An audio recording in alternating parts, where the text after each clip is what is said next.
Right in the middle of the Sochi Olympic Park burns the Olympic flame, and the cauldron is big. I mean, just the sheer size of the flame is pretty epic. It's huge. It's tall enough to touch the sun in the Sochi sky. The design inspiration is a Russian fairy tale firebird. It's powerful. It's you can see it from Stands out. You can see it from our hotel. It's fabulous. The flame burns at more than 160 feet off the ground, but it can be heard roaring from hundreds of yards away.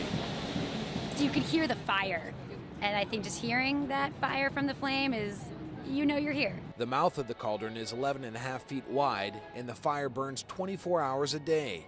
It's enough to blow the mind of any homeowner during the winter months. Yeah, that's a lot of gas. Yeah, think of the barbecue.